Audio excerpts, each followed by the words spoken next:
los domingos. ¿Qué tal, Pipo? ¿Cómo te va? Buenas noches. Muy buenas noches, Jorge, y a la audiencia. ¿Te recuperado ya? Ya he recuperado y ya tenemos papa también. Yo sin papa no podía estar, entonces no por eso nomás no vine. ¿Por qué estabas tan en la semana? Estaba preocupado por el papa. ¿Eh? Estaba preocupado por el papa. ¿Qué, te preocupaste por los que fueron de Sí, pues no, digo nomás yo que gracias a Dios pudimos enviar gente acá para informarnos, porque si no nos habíamos enterado que hay papas nuevos. Como ningún medio transmite el tema y además tanta información que hay para consultar ahí dentro del cónclave, preguntar a la salida. No, sobre todo especialistas. Gente que sabe mucho y además con información que nunca se repitió más de 500 veces por día, ¿sabes? Ninguna obviedad, ninguna repetición. Sabemos más el cónclave que lo que hicieron en la película, pero bueno, en fin. Vamos a hablar. Vamos a hablar del tema nosotros. Pero nosotros no sabemos nada, vamos a traer gente que entienda. Así es.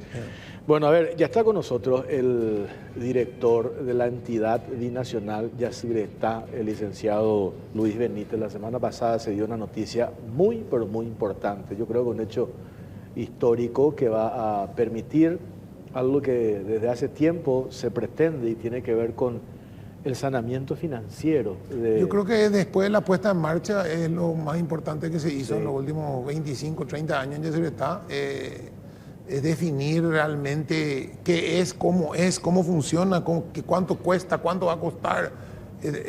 Trabajar sobre números reales. Siempre se trabajó sobre hipótesis, nunca se trabajó sobre números reales y hoy por fin se ponen las cartas sobre la mesa y yo creo que era el paso que hacía falta. Yo creo que nadie que entienda el tema va a dejar de coincidir con nosotros que este es un paso. Dijiste muy bien. Porque hablan mucho, nadie que entienda el tema. Y hay otros que yo sé que entienden, pero buscaron la manera de minimizar porque ya están en plena campaña política o por lo menos apuntando a ciertas candidaturas, entonces buscan este tema como una forma de posicionarse, ¿verdad? Sí, yo creo que lo que más están haciendo tratando es raspando el fondo de la olla porque no hay mucho sobre lo que cabalgar, entonces tratan de desmeritar lo que merece ser reconocido o tratan de embarrar lo que está bien. Entonces, bueno, la gente sabe, la gente se da cuenta, no creo que no es tonta. Bueno, licenciado, director de la EBI, ¿qué tal?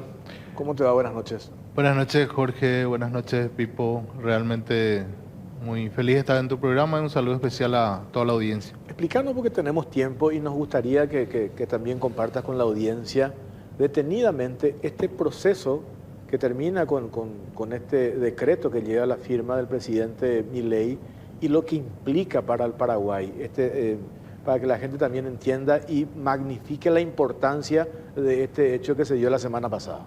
Sí, así mismo. Realmente nosotros como institución estamos muy felices. Es un fruto de un esfuerzo en la institución, hay un antes y un después, ¿verdad? Nosotros asumimos una institución bastante comprometida financiera económicamente. Lo venimos luchando, tuvimos cambio de gobierno en la República Argentina, tuvimos que esperar que se asuman las nuevas autoridades también que no fueron rápidas. Entonces, a partir de septiembre comenzamos un trabajo un trabajo con los pares hermanos de la República Argentina, ¿verdad? En fijar un precio provisorio. Porque el problema de la EBI es que no tiene una tarifa definida, ¿verdad? La tarifa es de $50 por el tratado de 1973, pero nunca nadie pagó los $50. Entonces siempre se habla de que se va a trabajar en cambiar, hacer una nueva reversal donde se va a fijar el precio definitivo, ¿verdad? Pero eso hasta hoy no se logró. Nosotros hemos trabajado entonces en algo menos complicado, ¿verdad? En un acuerdo donde podamos fijar el precio de la energía que produce la entidad binacional Yacire está, porque la entidad es una institución binacional y no es correcto y no se puede producir una energía donde Argentina paga un precio y Paraguay otro precio sobre una misma energía. Y eso se da por muchísimos tiempos, por 25, 30 años. Argentina pagaba lo que quería, 17, 18, 20, 21, de acuerdo a quién estaba enfrente, ¿verdad? Y acá, en cambio, en Paraguay, se fijó una tarifa en base a un cálculo que hicieron la gente de la ANDE. Y bueno, ellos están pagando 22.63 de hace 25 años, ¿verdad? Y el tratado dice $50, ¿verdad? Entonces, la entidad factura $50 a la ANDE, $50 a CAMESA. Pero lo realmente cobrado es 22.63, que sabemos bien. Pero en Argentina vos no sabes cuánto te va a pagar. Te va a pagar 17, te va a pagar 14, te va a pagar 21. Entonces es muy complicado armar un presupuesto anual porque vos no sabes qué ingreso vas a tener. Y hoy cambió eso. Por eso hablo de un antes y un después. Hemos trabajado muchísimo, no es fácil. Tenemos que convencerle a nuestros pares primero, después tenemos que convencerle a la Secretaría de Energía de Argentina, tenemos que convencerle a la gente de ANDE, tenemos que convencerle a la gente de CAMESA en ARSA en Argentina. O sea, fueron muchísimas reuniones, pero muchísimas reuniones, bueno, que donde se ponían posturas, se llevaba, se traía, nos poníamos fuerte. Entre eso nos ayudó muchísimo la postura de como país, porque en un momento, casi 5 meses, Paraguay por primera vez retiró el 50% que le corresponde para plantar una bandera, y eso nos sirvió para que nosotros podamos negociar con los argentinos. No es fácil, pero tuvimos el apoyo del presidente de la República, el vicepresidente, y nos plantamos y retiramos 4 o 5 meses. Nunca se retiró. Mucha gente, como vos decís, habla, dice, pero nunca Paraguay retiró por tanto tiempo los 50% que le corresponde. Entonces con eso nosotros nos sirvió para negociar, y bueno, hoy estamos muy felices por la firma del decreto presidencial del presidente argentino, y ahora estamos a días de firmar el acuerdo donde van a firmar las partes, ¿verdad? ANDE, CAMESA, la EBI y la Secretaría de Energía. Quería yo sobre todo lo que dijo ahí el director, ¿verdad? El presidente Milei lo que firma es un decreto en el cual autoriza a la Secretaría de Energía de Argentina a firmar con ustedes el acuerdo, este marco donde van a trabajar hasta que probablemente ustedes puedan llegar, el presidente Milei pueda, incluso si la idea es que él impulse ese acuerdo Cartes-Macri en el Congreso argentino, luego de las elecciones que tiene a mitad de medio término ahora, que quizás ya tenga una mayoría y pueda aprobarla, o más o menos viene por ahí. O sea, no es que Milei nos aprobó y como dijeron en unos medios de esta semana, decían, ¿cómo Milei va a aprobar? ¿Por qué Milei aprobó? No, Milei le aprobó a la Secretaría de Energía a que firmen con ustedes lo que ustedes le plantearon. O sea, el planteo vino de ustedes a Milei cuando vino Milei acá, y Milei le dijo, está bien, correcto, le autorizo a que firmen eso con Paraguay. Eso es lo que hay que aclarar bien. No, totalmente. Hay que aclarar que la estructura legal administrativa de Argentina es diferente a la de Paraguay. La Secretaría de Energía depende directamente del Poder Ejecutivo. Entonces ellos necesitan un decreto donde fija el precio y le autoriza a la Secretaría de Energía a firmar un acuerdo con nosotros. En cambio, en Paraguay, la ANDE tiene autonomía de fijar una tarifa. Entonces, lo que hizo el presidente Milei es autorizarle bajo decreto que ellos puedan firmar un acuerdo. Ahora recién vamos a firmar el acuerdo, si Dios permite, el lunes, entre las partes, que sería en ARSA, ANDE Paraguay, su par en ARSA, Secretaría de Energía y la EBI.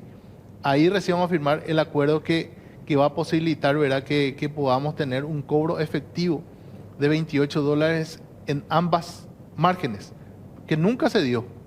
Y por primera vez se logró eso, y es un logro muy positivo. Cierto, vamos a tener un precio provisorio, vamos a seguir facturando los $50 que dice el tratado, nosotros no violamos el tratado, vamos a seguir con eso. Lo único que sí aumentamos el cobro efectivo, que eso va a depender mucho de la generación de energía que tenga la EBI, ¿verdad?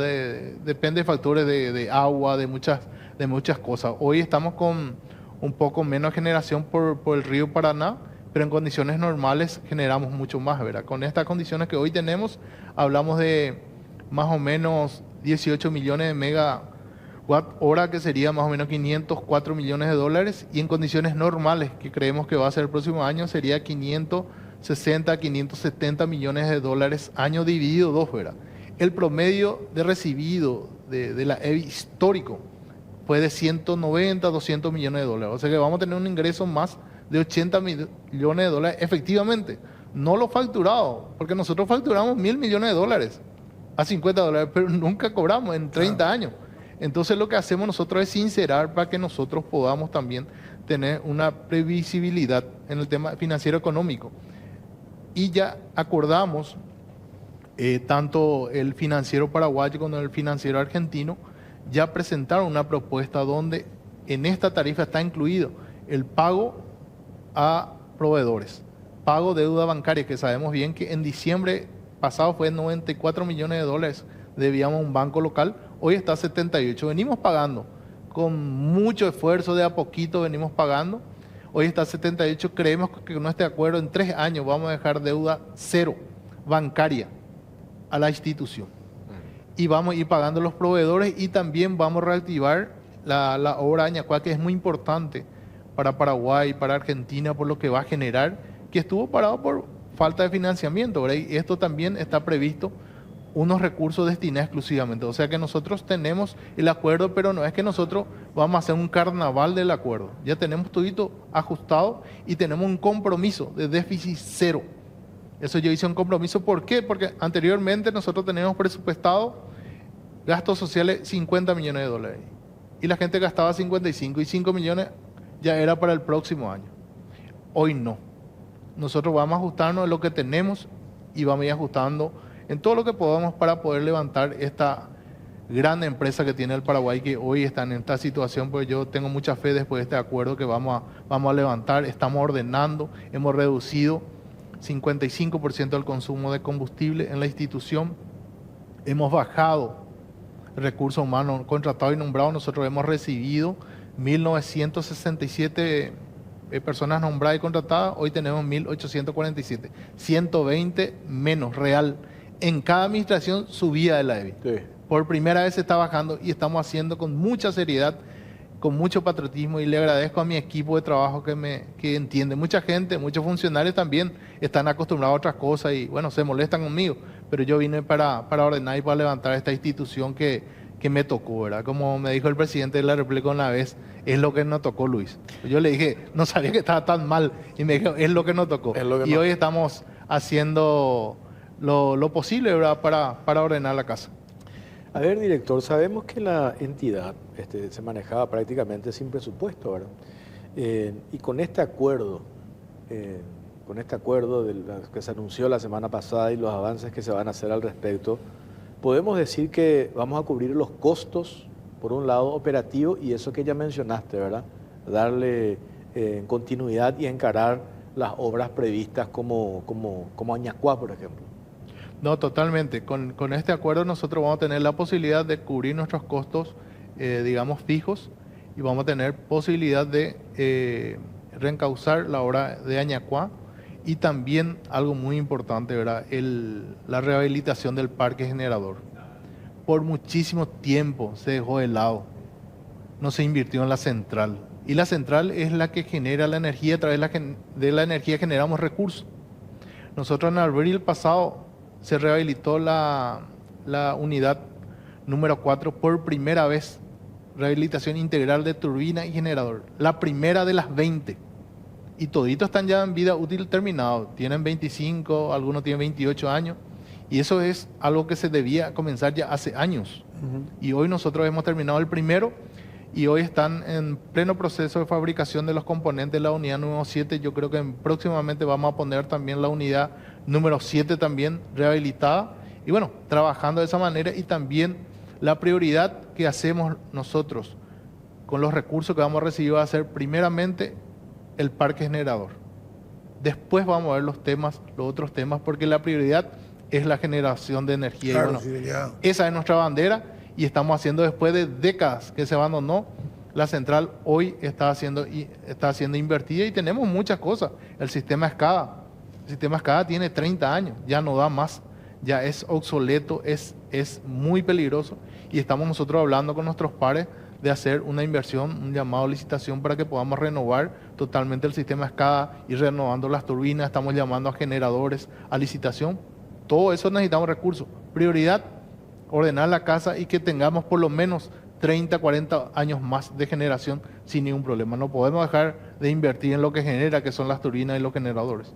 Ahora, con este acuerdo, Argentina retiraba antes creo que un 80 o un 90% de lo que se producía y le pagaba a Paraguay por ese su 40 o un poquito menos por ciento, que ese era un ingreso que entraba, la cesión de energía que entraba al Tesoro Nacional.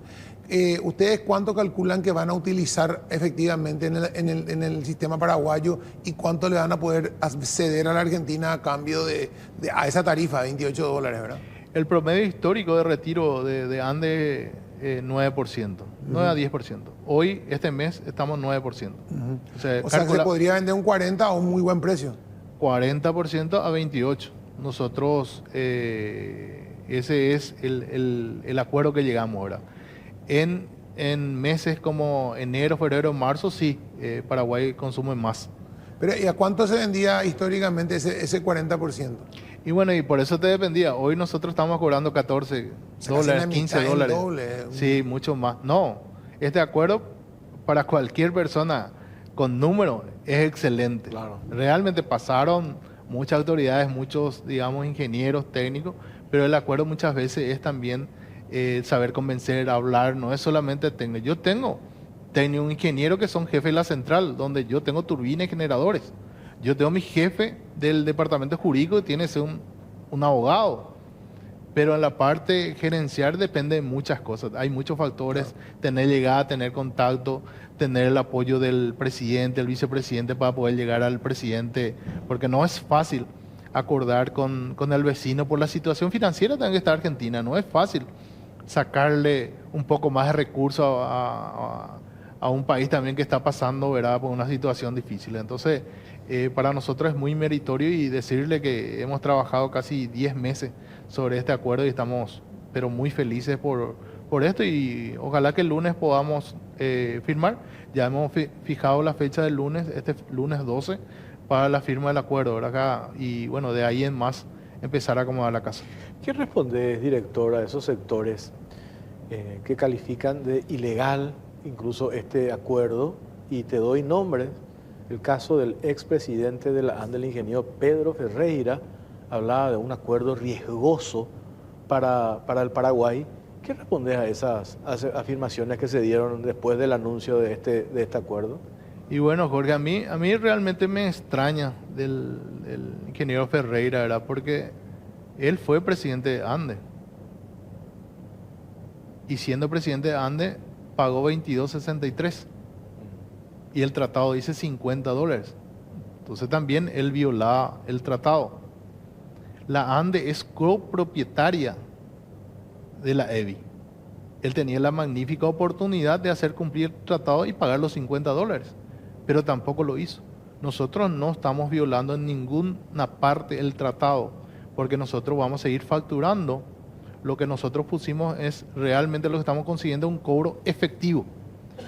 Y mejoramos el precio provisorio, digamos, ¿verdad? Porque el precio siempre va a ser $50 hasta que cambiemos el tratado. Eso depende del Congreso paraguayo, argentino, del Ejecutivo, depende de muchas cosas. Pero sí, nosotros estamos decididos a impulsar también llegar a eso, ¿verdad? Pero hoy esto es fabuloso para nosotros. No es lo ideal, pero es fabuloso. Mejoramos muchísimo lo que no se hizo en 30 años. Siempre se pagaba $22.63 y él estaba de presidente de ANDE. Y eso es lo que me extraña, ¿verdad? Porque si nunca ocupó el cargo, no hay problema. Pero estando en la cancha no lo hizo, ahora de la gradería. Y le confunde a la gente porque él no es una persona que no conoce, sabe. Entonces es algo que nosotros mejoramos lo que veníamos recibiendo y hoy vamos a recibir $28 en cobro real. Siempre facturamos 50, por eso te hablé de la facturación de la EBI es de $1.000 millones. Pero eso es una facturación donde se va a cuenta, por ejemplo, a esa cuenta la ANDE a nosotros nos debe $600 millones. En ARSA nos debe $6.000 millones. Pero esos son facturas que nunca se cobran y nosotros necesitamos vivir el día a día y llevar adelante nuestra empresa. Ahora, en base a lo que se había acordado en su momento en el acuerdo Cartes-Macri, que está creo que está en el mano del Ejecutivo argentino, sí, eso no se envió nunca al Congreso argentino, sí, sin embargo se aprobó en el Congreso paraguayo. ¿Ustedes pudieron hablar ya de eso con los argentinos o esto justamente es para, esta primera preacuerdo es para parar la pelota, ordenarnos y ahí poder sentarnos a discutir si seguimos con eso o ellos aceptan esas condiciones del acuerdo Cartes-Macri o cómo es la posición de ellos? No, nosotros, el acuerdo es, digamos, la base para que esto funcione. Mientras eso, nosotros tenemos que hacer un equipo como país, donde tiene que estar Cancillería, gente del Poder Ejecutivo, gente del Ministerio de Economía, y volver a reanudar esas conversaciones. Recordemos que nosotros consejo tuvimos hace unos meses nomás. Entonces, no era fácil llevar adelante conversaciones porque no teníamos todos los hombres para negociar, ¿verdad? Hoy sí, ya tenemos contacto, yo tengo línea directa con Secretaría de Energía, tengo línea directa con el director de la EBI, tenemos línea directa también con gente de la Presidencia de la República Argentina, entonces podemos nosotros sentarnos en una mesa de trabajo y avanzar, pero eso tiene que ser un equipo país, un equipo negociador, ¿verdad? Que podamos también ver la posibilidad de fijar una tarifa definitiva de ellas si están en el anexo C, ¿verdad? Entonces, eso es lo que nosotros vamos a pedirle también al Congreso, ¿verdad? Que nos ayude en eso porque tiene que aprobar el Congreso argentino, ¿verdad? Pero al final todos tenemos que hacer fuerza para que eso salga y de una vez por todas acomodemos el tema financiero económico de la institución. A una realidad, porque ese $50 que se puso era un número sin ninguna base prácticamente. Y bueno, eso se calculó en la reversal del 92, creo que fue $30 con unos cálculos de ajuste que hoy llega a 50 y 50, un poco más de $50. Y bueno, hay que revisar todo. Fueron otros tiempos, claro. A lo mejor fueron otros cálculos, ¿verdad? Que hoy tenemos que actualizar esos precios y bueno, y que se ponga la tarifa y de ahí sí, la institución yo creo que puede dar un repunte muy importante, pero con este acuerdo nosotros vamos a poder sobrevivir, porque sin el acuerdo nosotros estamos viniendo arrastrando cada vez sumando más deuda, peleando, tratando solamente con costos fijos. Y con esto vamos a tener otra vez presencia en los departamentos afectados que son Misiones, Ñeembucú, Cazapá y Itapúa, que reclaman de la EBI. Ellos están acostumbrados a recibir mucha presencia de la EBI y hoy, por nuestras circunstancias económicas financieras, no podemos tener la presencia que nos gustaría. A propósito... Eso quería preguntarle el tema de esta semana también, el tema del doctor Miguel Olmedo, que lo ponen el médico Miguel Olmedo, olvidando que fue intendente y muy exitosa su intendencia durante creo que 2 periodos, inclusive una persona muy conocida y muy respetada en el departamento de Cordillera. Se lo nombró como consejero y lo que hablaban era, una de las cosas que decían también era decir, bueno, espera, en el consejo no hace falta que sean todos ingenieros. Justamente la idea es que en el consejo, vos estás hablando ahí, retomar el apoyo a esos departamentos implica una cuestión social, una presión de conocimiento del terreno, de administración, de un montón de cosas que un ex intendente perfectamente puede manejar, no importa que haya sido médico o que no sea ingeniero. Justamente no creo que un ingeniero pueda manejar mejor eso que una persona que fue intendente de mucho tiempo. No, totalmente. Solamente tengo que remontarnos, ¿verdad? A todos los consejos anteriores. Colorados, liberales, la época de Lugo, todos fueron políticos. Sí. Un consejo es un cargo político, designa el Poder Ejecutivo, es potestad del Poder Ejecutivo. Entonces son decisiones que se toman. Y bueno, y realmente como bien decís, nosotros tenemos una presencia muy fuerte en el tema social, porque el 80% del territorio inundado fue paraguayo. Hubo desplazamiento de indígenas, campesinos, entonces tenemos mucha presencia social y qué mejor que un intendente, un exintendente, gobernador que conoce realmente la realidad del interior, que podamos nosotros sentarnos a hablar sobre realidades del interior de la República del Paraguay. Mencionaste lo importante de este acuerdo y que esto le va a oxigenar a las finanzas de la binacional, y yo quería preguntarte qué pasa con el tema de la deuda de la entidad y de los otros compromisos. Mencionaste también recién el tema territorio inundado. ¿Cómo queda eso? No, y eso son temas que tenemos que tratar en esa mesa. La última vez que se pagó por territorio inundado creo que fue en el 2000, creo que fue 2002 o 2012. Después se dejó de pagar porque ellos también dicen que nosotros le debemos por la construcción. Y bueno, es una mesa de trabajo que no va a ser fácil, pero tenemos que iniciarla. Hace 30 años se viene pateando y tenemos que iniciarla, hacer un equipo fuerte, de un equipo país, y también Argentina también. Bueno, como vecinos seguramente vamos a llegar a un acuerdo y vamos a ir bajando todo eso, lo que nosotros decimos que Argentina nos debe y lo que ellos dicen que nosotros le debemos, ¿verdad? Entonces, es una mesa de trabajo donde nosotros con este acuerdo vamos a dar el puntapié inicial para que eso se pueda formar, y de acá a poco tiempo ojalá podamos por lo menos conformar esa mesa e ir avanzando, y ojalá que podamos tener una tarifa definida en nuestro anexo C. En medio de todos estos frentes que tiene la entidad, en una parte recién, director, mencionaste el tema que ustedes en esta administración fueron bajando el número de funcionarios. Y ahora, mirando nomás el archivo y publicaciones anteriores, administraciones anteriores de diferentes gobiernos, veo uno en particular: en la era Lugo ingresaron más de 1000 nuevos funcionarios en la EBI, más de 1000. Imagínate lo que eso representa. Y hoy, en este periodo, un año, 8 meses, administración a cargo de usted, dijiste que el número de funcionarios está bajando. Eso yo no escuché nunca.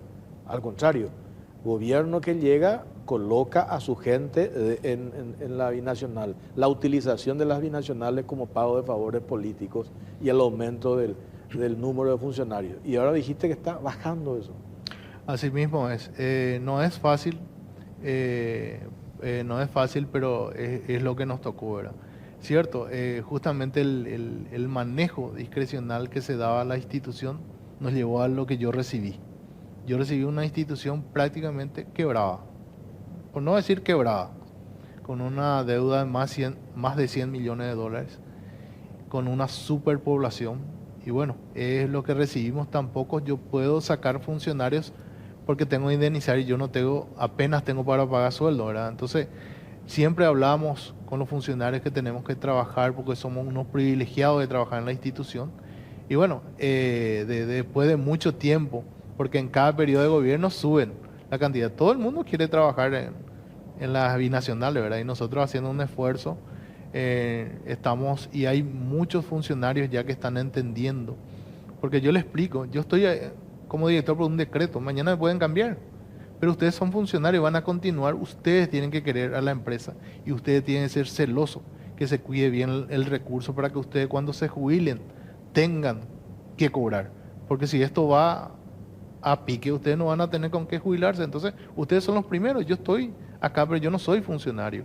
Entonces, hablando con diferentes áreas, de a poco la gente va entendiendo y va ayudando, y estamos bajando costos, inclusive muchos que son ya de motos propios de algunos jefes que vienen a decirme podemos hacer esto, aquello, para ir optimizando los recursos. Bueno, y eso estamos logrando, no fue fácil, pero estamos logrando en 2 años, y con este acuerdo yo creo que vamos a tener posibilidad de pagar también, porque hay proveedores que le debemos hace 1 año y medio, 2 años, que no son proveedores que nosotros adjudicamos. Claro. Pero sí, como institución somos responsables, vamos a ir honrando de acuerdo a las posibilidades que tengamos.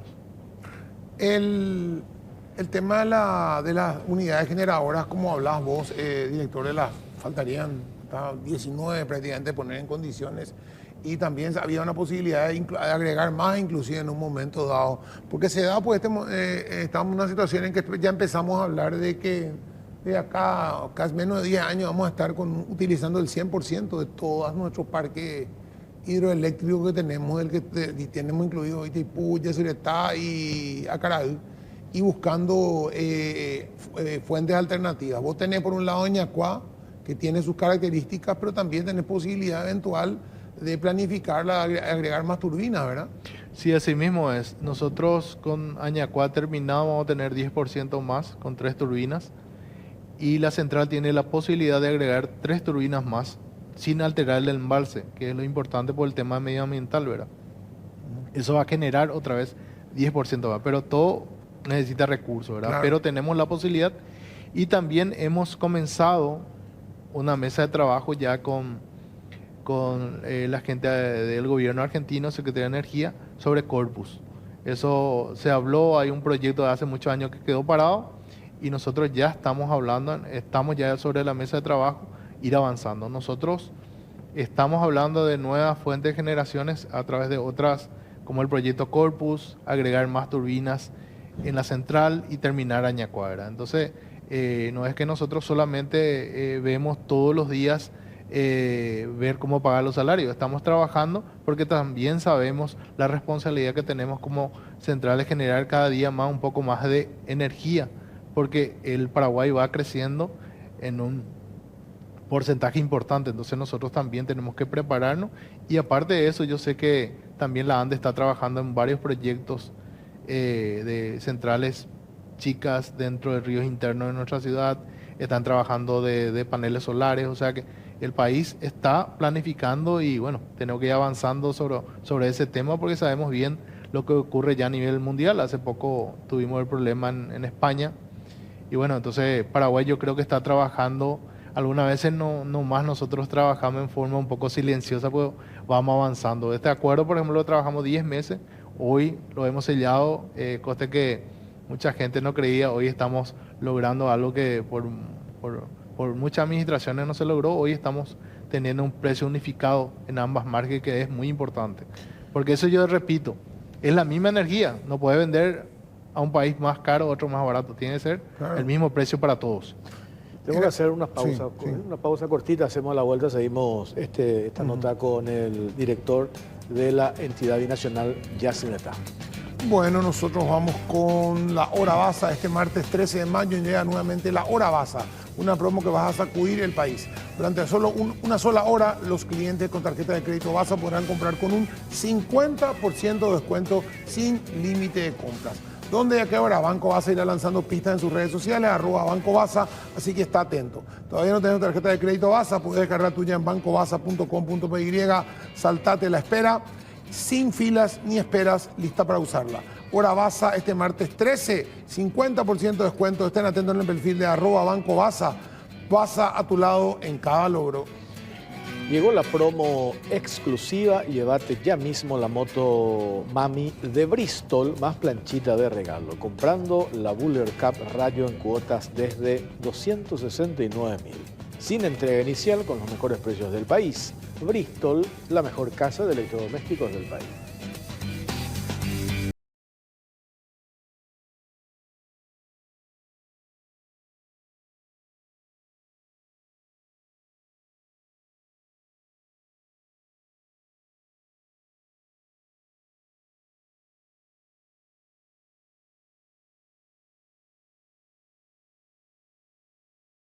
Refería al ingeniero Pedro Ferreira, aparecen otros considerados especialistas, por ejemplo la ingeniera Mercedes Canese, quien llegó a ocupar el cargo de viceministra de Minas y Energía, y ahí dice no se puede cambiar un tratado por un decreto, eso es una barbaridad. Y me gustaría que expliques otra vez, que puntualices por qué este acuerdo de la semana pasada no representa una cuestión ilegal y por qué no es una barbaridad, sino todo lo contrario y mucho menos es el reemplazo de un tratado por un decreto. Sí, yo creo que estas personas que mencionas, yo creo que entienden bien. Lastimosamente, ellos no están pensando como país, ¿verdad? Muchas veces quieren minimizar los logros, ¿verdad? Pero este es un logro para el país, no es un logro para el presidente ni para el director, es un logro país, ¿verdad? Nosotros no estamos violando ningún tratado porque siempre se trabajó así, ¿verdad? Nosotros, ahí está claramente que nosotros nos regimos por el tratado del 3 de diciembre de 1973. Nosotros lo que hacemos es hacer un acuerdo operativo y un precio provisorio, ¿verdad? Por eso dice en el acuerdo, dice precio provisorio. Nosotros vamos a cobrar efectivamente $28, pero se va a facturar $50 como se viene haciendo los 25, 30 años que pasaron, ¿verdad? Siempre se hizo así. Lo único que hoy nosotros vamos a tener, la unificación de precios de ambas marcas. Vamos a vender la misma energía al mismo precio a ambos países y vamos a tener más ingreso, ¿verdad?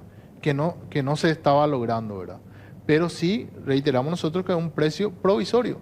La tarifa es $50 que está calculada por el tratado y nosotros nos regimos por eso, pero sí es un precio provisorio. Nosotros no estamos violando nada porque nosotros no estamos modificando ni tocando el tratado a través de un acuerdo. Este es un acuerdo operativo que lo hacemos nosotros justamente con ENARSA, ANDE, que son los consumidores de la energía generada por la institución, y la Secretaría de Energía de Argentina, ¿verdad? Nosotros en ningún momento, en ningún lado, estamos violando el tratado. Estamos trabajando de las mismas condiciones que se venían trabajando, pero mejores condiciones. Hoy estamos fijando un precio provisorio, respetando lo que dice el tratado, que más o menos oscila en $50-51, y nosotros vamos a seguir facturando eso. Lo facturado, lo efectivamente cobrado $28, y la diferencia va a ir a una cuenta de energía por venta de energía a largo plazo, que siempre se facturó, y de eso yo hablaba. En esa cuenta nosotros, contablemente, la ANDE nos debe $500-600 millones, porque viene hace 30 años facturando 50, pero ellos pagan 22.63. Y lado argentino, ENARSA o CAMESA nos debe $5.000 millones, porque es lo que nosotros le facturamos, pero ellos nunca pagaron. Siempre facturamos, no podemos facturar menos, porque el tratado del 73 dice así, nosotros respetamos eso. No, llama la atención también en el mismo sentido de Mercedes Canese, que fue autoridad el tema energético de la presidencia de la República en la época de Lugo, 4 años, y lo único que se preocupó en ver si le podía vender energía a Uruguay, ¿no? Que una estupidez, que nunca, la misma estupidez de siempre, ¿verdad? O sea, nunca planteó ese tipo de cosas, ni llegaba a un acuerdo, o sea, ni entendía lo que estaba pasando. Y hay gente que sale a hablar ahora con una soltura que a uno le deja pasmado, ¿verdad? Evidentemente, cuando ellos están en la gradería tienen un discurso, y cuando entran a la cancha no saben qué hacer no saben ni cómo es la pelota. Tanto ella como el padre, ¿verdad? Que hasta para la Soriano fue durante, no sé, 20 años. Pero en ese orden de cosas, justamente, yo creo que acá lo que hay que dejar en claro es lo siguiente. Acá lo que se hace es empezar a ordenar, empezar nomás lo a ordenar. Porque el orden final va a llegar una vez que se haga el acuerdo sobre la famosa deuda de Yacyretá con el Tesoro Argentino, que no, tampoco se puede llamar deuda porque tiene una cantidad de vueltas la cuestión, que en algún momento va a tener que ponerse al día y ordenarse, y ahí se verán, bueno, vos retiraste esto, vos llevaste lo otro, y ahí uno se va a poder solucionar, pero no, el tratado no se va a modificar hasta que no se llegue a ese acuerdo, ¿verdad? O sea, no hay ninguna modificación del tratado. No, totalmente. Por eso yo dije de formar un equipo país, de sentarnos a hablar del anexo C, ¿verdad? Del tratado. Y ahí sí vamos a ordenar definitivamente la casa. Hoy mejoramos las condiciones de lo que veníamos hace 25 años. Eso es indiscutible. Números fríos, reales, que nosotros podemos dar. Y bueno, y sobre todo de la gente que está opinando fuera de una autoridad, que ellos conocen bien la situación. Nosotros no estamos tocando el tratado, lo respetamos, lo vamos a seguir facturando, pero sí lo efectivamente cobraba una tarifa provisoria que llegamos de acuerdo con nuestros vecinos argentinos. Para nosotros es un logro muy importante y que va a ordenar, comenzar a ordenar, como vos decís, la casa en la institución. Hiciste referencia al trabajo realizado por ustedes 10 meses para llegar a este acuerdo. Operativamente,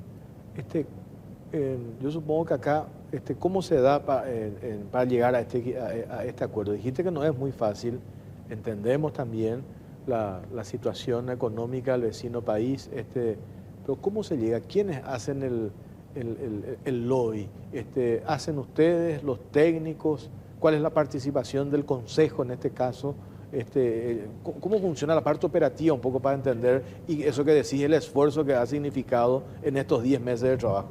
Nosotros comenzamos este trabajo hace 10 meses, después van sumando, ¿verdad? Cuando nosotros comenzamos no teníamos consejo, después ya se conformó el consejo, también los consejeros ayudan con su par, también el ministro de Economía habla también con su par, ministro de Economía Argentina, el canciller con su par, y también cerramos con la visita del presidente Milei, donde nuestro presidente Santiago Peña le tocó traer el tema, ¿verdad? Y le dijo que tenemos que cerrar, pero nosotros ya teníamos acordado entre ANDE, CAMESA y Secretaría de Energía, que era lo importante llegar a un acuerdo, ¿verdad?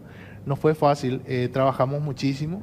El presidente me pidió, yo tuve que viajar en unas cuantas ocasiones a Buenos Aires, vinieron la gente también de Argentina en la Secretaría de Energía, donde fue designado por el ministro de Economía, el señor Daniel González de Energía, y a mí me designó el señor presidente de la República para encabezar, y nosotros hemos hecho esa negociación, digamos, era de tira y afloje, ¿verdad? Y logramos llegar a eso. Y también es importante recalcar que son $28 de cobro efectivo que va a entrar a la institución.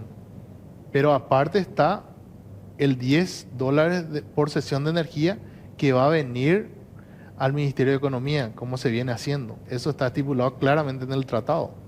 O sea, son 28 más 10.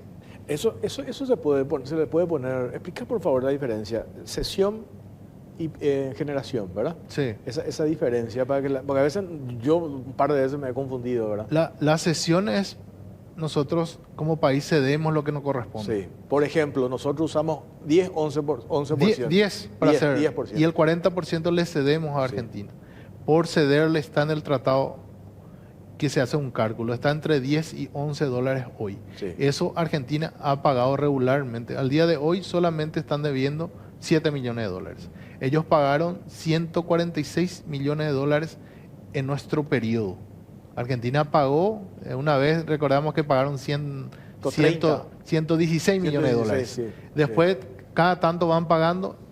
Paraguay ya ha cobrado, eso viene directo al Ministerio de Economía y eso se distribuye otra vez en los gobiernos subnacionales, que son la Intendencia de la Gobernación, a través de los royalties. Sí. Entonces muchas veces yo le digo a la gente, me dice, no, acá no tenemos de la EBI nada. ¿Y royalties tienen? Que los municipios hacen obras a través de lo que nosotros generamos en la energía. Eso cobra directamente el Ministerio de Economía y eso está en el tratado. Eso por sesión. Por sesión. Ahora, y por generación sí. Es lo que nosotros generamos como empresa. Eso ya es binacional. Y nosotros vendemos tanto a NARSA y a ANDE. Y ahí lo que teníamos problemas.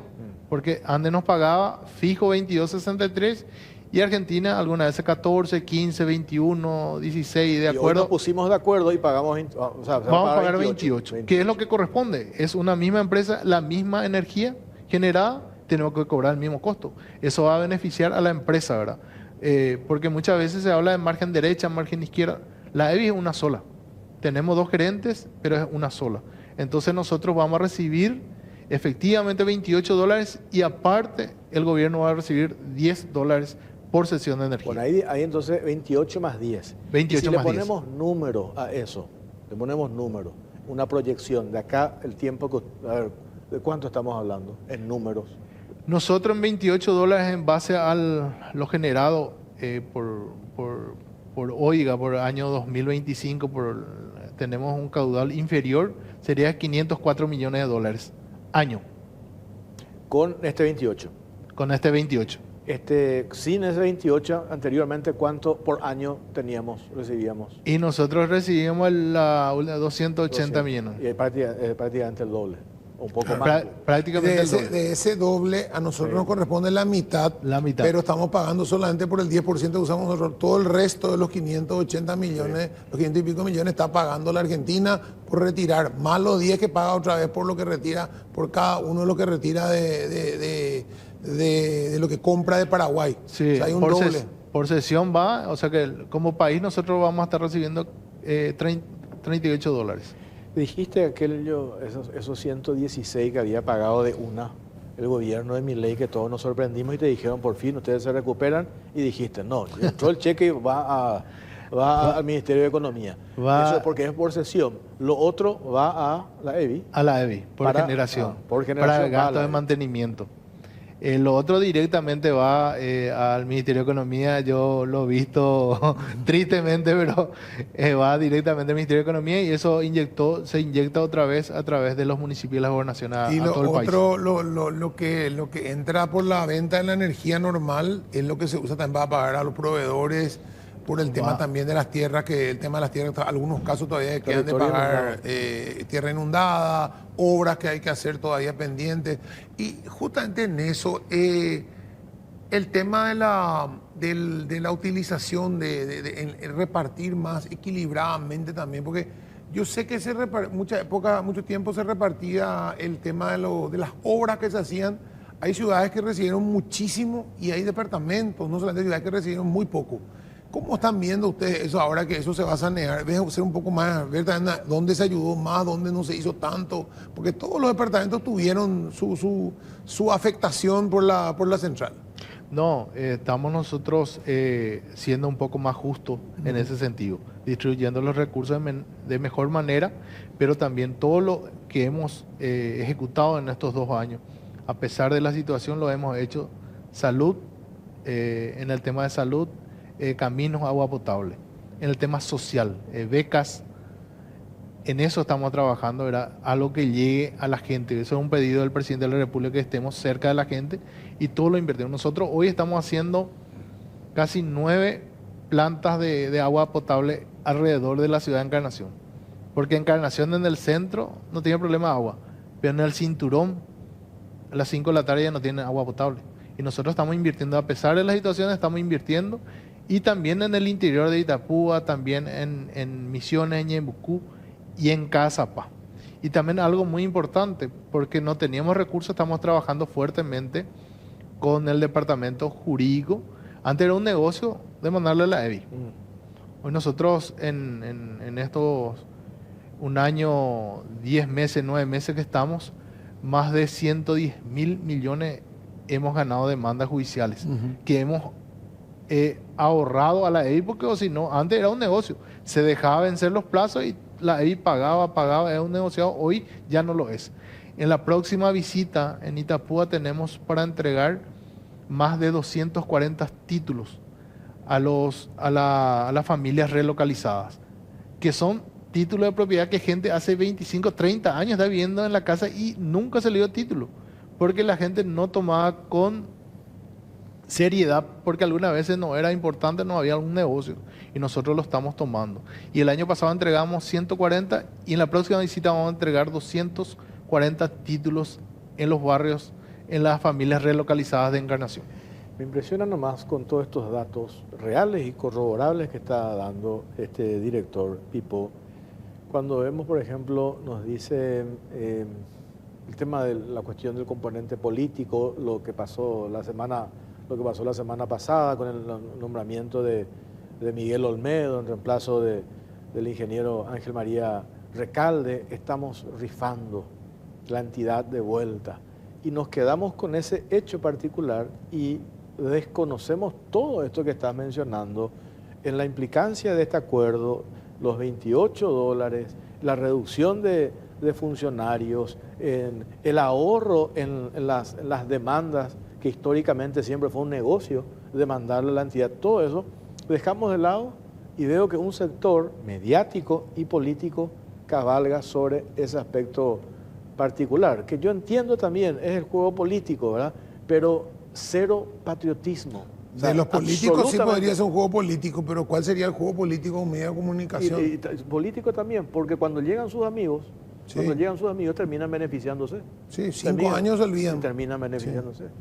Entonces, por eso me parece importante que el director, que también expliques, que la ciudadanía tenga acceso a estos números, a estos datos, a esta información, de tal manera a contrapesar, porque el operativo o la fuerza mediática también, el ruido que hacen, dijiste, de alguna u otra manera, lo que declara Canese, lo que declara Ferreira, que tienen aspiraciones políticas naturales y legítimas, pero van confundiendo a la gente. Entonces hay que hacer estas aclaraciones, estas explicaciones, ¿verdad? Totalmente. Nosotros todo esto que yo te estoy mencionando lo hacemos en actos públicos, ¿verdad? Pero muchas veces se queda en la región, digamos. Nosotros vamos a entregar los 240 títulos en actos públicos. El año pasado también los entregamos y venimos trabajando, ordenando, ¿verdad? La casa, porque ahí había otras costumbres. Yo creo que la gestión se tiene que medir con resultados, ¿verdad? Porque muchas veces uno ya no porque es político, no porque es esto, y ni siquiera le da la oportunidad de trabajar y demostrar lo que se puede hacer. Y yo te aseguro que nosotros estamos gerenciando con una institución que estaba mal, que está mal, y bueno, ahora con una luz de esperanza. Pero no nos quedamos solamente en lo económico. Estamos trabajando también, como yo te dije, en titulaciones, en ordenar la casa. Tenemos un barrio, todo un barrio de Encarnación que no tiene títulos de 30 años porque están en propiedad del Ministerio de Obras Públicas. Y hoy estamos trabajando con el presidente de la República de titular. Son más de 700 familias que van a ser también beneficiadas, y creemos nosotros que a mitad de año vamos a tener ya novedades importantes para esa gente. También estamos trabajando en las 1000 viviendas de Ayolas para titular, ¿verdad? Porque en una campaña política se entregó llave y todo, y no era cierto, porque para que nosotros podamos vender, tenemos una comisión de tasación binacional. Tenemos que tener la no objeción de ANDE y ENARSA, que son copropietarias nuestras. Y esas gestiones no se hizo, ¿verdad? Y se hizo en acto público, entregar la llave, y nunca se entregó el título a nadie, ¿verdad? Son temas políticos, y yo también, bueno, entiendo como político, ¿verdad? Pero hoy nosotros estamos haciendo de manera seria. Ya hemos conseguido la no objeción de ENARSA, de las 1000 viviendas, y de ANDE.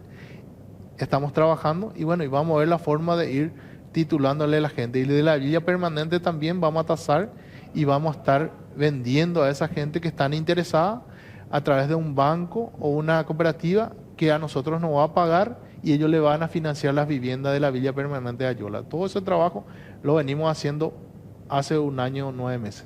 Para cerrar, dijiste hace rato, cuando asumiste esta administración, el enorme desafío, había una deuda importante, ¿verdad? Compromisos financieros, entidades financieras, bancarias. Hoy, ¿cuánto se redujo eso? Dijiste que querés llegar a 0. Nosotros hoy reducir no puedo reducir porque no tenemos ingresos, ¿verdad? Pero con este acuerdo nosotros ya hemos hecho una proyección. La proyección a 3 años, donde vamos a dejar a 0 la deuda bancaria. Hoy la deuda bancaria es en 78 millones de dólares al Banco de Plaza. En diciembre llegamos a 92 millones de dólares, pero tuvimos un pago en diciembre de Argentina donde nos posibilitó amortiguar eso y también cubrir algunos compromisos, ¿verdad? El compromiso es ir retomando obras que están paradas, obras grandes de la institución. Tenemos otros proyectos que queremos hacer, pagar a los proveedores que también hace mucho que nos están esperando, y también tenemos jubilados que se han jubilado, que nos están cobrando, que queremos honrarle con este acuerdo también. O sea, ordenar la casa muchas veces sin recursos es difícil, pero con este acuerdo yo creo que eso va a ser posible. No vamos a solucionar toda la deuda de hoy para mañana, claro, pero sí vamos a ir pagando y fraccionando y negociando, ¿verdad?, las deudas con los proveedores y también con las personas. Director, le agradecemos su tiempo, muy amable. Muchas gracias por el espacio, Jorge, muchas gracias por el espacio, Pipo, y un saludo muy especial a toda la audiencia. Bueno, Luis Benítez, director de la EBI, compartiendo con nosotros. Hacemos una pausa, pero antes un par de menciones, Pipo. Sí, nuevamente hablemos de la Hora Baza. Este martes 13 de mayo llega nuevamente la Hora Baza, una promo que va a sacudir al país. Durante una sola hora, los clientes con tarjeta de crédito Baza podrán comprar con un 50% de descuento sin tope de compras. ¿Dónde y a qué hora? Banco Baza irá lanzando pistas en sus redes sociales, @Banco Baza, así que atentos. Todavía no tenés tarjeta de crédito Baza, podés descargar la tuya en bancobaza.com.py. Saltate la espera, sin filas ni esperas, lista para usarla. Hora Baza, este martes 13, 50% de descuento. Estén atentos con el perfil de Baza, de @Banco Baza. Baza a tu lado en cada logro. Ofertas increíbles para mamá en Bristol, 50 millones para renovar tu casa y una fabulosa Volkswagen Tiguan 0 kilómetros. Todas tus compras sin entrega inicial y con los mejores precios del país. Y además incluyen una cuota de regalo. Bases y condiciones en www.bristol.com.py. Bristol, la mejor casa de electrodomésticos del país.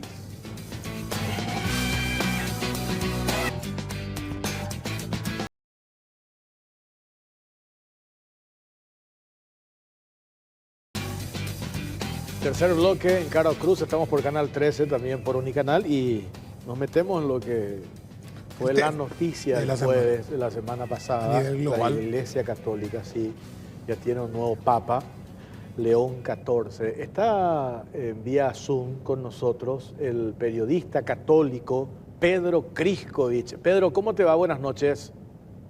¿Cómo estás, querido Jorge, querido amigo? Te cuento que la experiencia extraordinaria que hemos vivido ese día jueves fue algo que conmovió nuestros corazones. Inclusive te cuento que yo tenía clase pocos minutos después con los chicos de Derecho, chicos extraordinarios, y les preguntaba qué esperaban de este nuevo Papa, ya que desarrollábamos las encíclicas sociales, y al hablar de León XIV, había una conexión directa con León XIII. León XIII fue el primer Papa que incorporó el tema social en las encíclicas, sí. Rerum Novarum, de las cosas nuevas, y que tuvo la valentía de documentar la explotación del hombre por el hombre, tanto a nivel del marxismo naciente como del capitalismo, con la revolución industrial de finales del siglo XIX.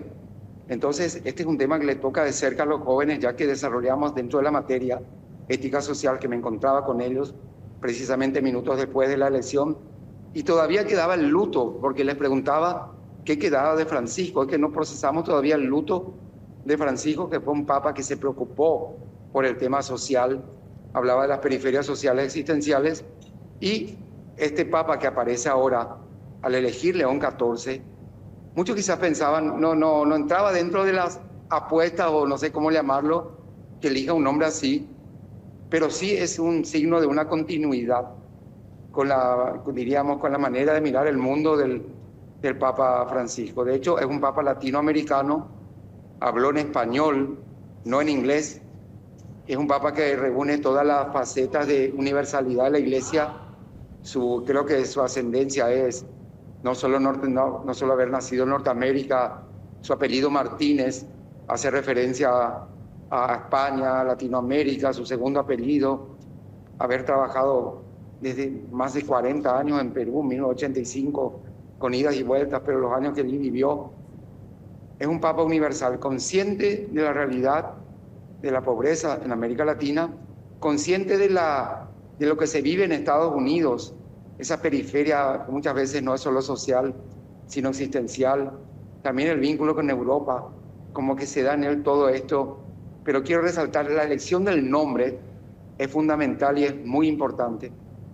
La elección del nombre es como casi un papa olvidado, era León XIII para el mundo, aunque aquí, te reitero, para mis chicos, para mis alumnos, permanentemente lo recordamos a través del análisis de la encíclica Rerum Novarum, de las cosas nuevas, sí, que Juan Pablo II retomó en el 81, con la encíclica Labore et Exercem, que hablaba del mundo de los trabajadores, que la firmó luego de su atentado, que casi le costó la vida, y allí dijo que ese mundo de los trabajadores no debe ser olvidado.